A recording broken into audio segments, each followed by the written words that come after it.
নমস্কার সবাইকে, গণেশ চতুর্থীর অনেক অনেক শুভেচ্ছা সবার জন্য। তো আমি আজকে গণেশজির প্রিয় একটা সন্দেশ বানাবো। সন্দেশ বা মিষ্টি যা কিছুই বলতে পারো, গণেশজির ভীষণ প্রিয়। তো আমি এটার মধ্যে একটু জল দিয়ে হাফ বাটি চিনি ব্যবহার করছি। আর তোমরা চাইলে কিন্তু এটা গুড় দিয়েও বানাতে পারো। তো আমি একটা আগে থেকে নারকেল কুড়িয়ে রেখেছিলাম, সেই নারকেলটা আমি চিনিটা একটু মেল্ট হয়ে যাওয়ার পরে আমি এটা দিয়ে দিলাম। আমি একটু জল দিয়ে চিনিটা মেল্ট করলাম এই কারণে, প্রথমেই যাতে না পোড়া লেগে যায়, আমার নারকেলটা ভালো করে পাক হবে না তাহলে। এইভাবে আমি হালকা হালকা আঁচে এটাকে আমি পাক করে নেব। আর এইভাবে দেখো কি সুন্দর, নারকেলটা যখন এরকম মজে আসবে কিন্তু সমানে এটাকে নাড়া দিতে হবে, নাহলে কিন্তু পোড়া লেগে যাবে। নারকেলটা যতক্ষণ আমার হচ্ছে, একটা জিনিস তোমাদের দেখাই, দেখো পুজো আসার আগে আকাশটা কি সুন্দর ঝলমল করছে, নীল সাদা। কথা বলতে বলতে আমার নারকেলটা কিন্তু কালার চলে এসছে। এভাবে কিন্তু কালার আসলে এভাবে নাবিয়ে রাখতে হবে। আর তোমরা যদি গুড় দিয়ে বানাও তাহলে আরও কালারটা কিন্তু সুন্দর আসবে। যেহেতু আমি গুড় দিইনি, চিনিটা একটু বেশি করে পাক করে নিলাম। তারপরে আবার কড়াইটা পরিষ্কার করে একটু জল দিয়ে দিলাম, দিয়ে আমি হাফ লিটার দুধ এখানে দিয়ে দিচ্ছি। হাফ লিটার দুধ আমি এখানে গরম করব। আর গরম করতে করতে আর একটা কথা তোমাদের সাথে বলি, আমার এটা নতুন একটা কুকিং ভিডিও, নতুন চ্যানেল কেন বললাম, কথা বলতে বলতে দেখো বাইরে কিন্তু বৃষ্টিও চলে এসেছিলো, আমি ছাতা নিয়ে নিয়েছিলাম।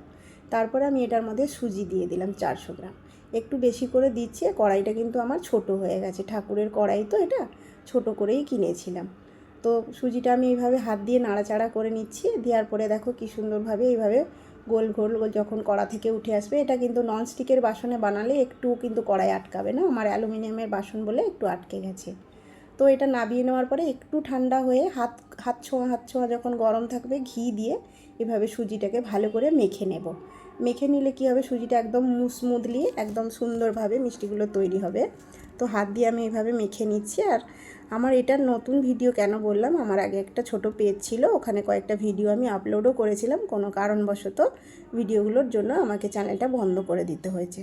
তো এটা আমার নতুন চ্যানেলে একটা নতুন কুকিং ভিডিও। তো ভাবলাম আমি ঠাকুরের মিষ্টি দিয়েই কেননা শুরু করি।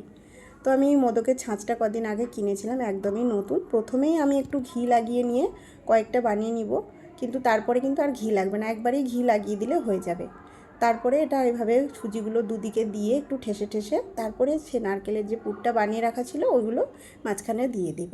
তারপরে আবার পেছন থেকে একটু সুজি দিয়ে মুখটা বন্ধ করে নেব। এভাবে বন্ধ করে নিয়ে একটু চেপে দিলেই কিন্তু দেখো পারফেক্টভাবে এইরকম মোদকটা রেডি হয়ে যাবে। বেশি ঝামেলা নেই, সুন্দর বেরিয়ে আসবে। আমি আগে থেকে কটা বানিয়ে রেখেছিলাম তোমাদের দেখানোর জন্য, আবার একটা বানালাম। এই দেখো, এইভাবে আমি কিন্তু আরও আমার কাছে সুজির পুরটা রয়েছে, আমি কয়েকটা বেশি করেই বানাচ্ছি, যেহেতু আমি পুজো করব, প্রসাদ হিসাবে আমি একটু দেবো সবাইকে।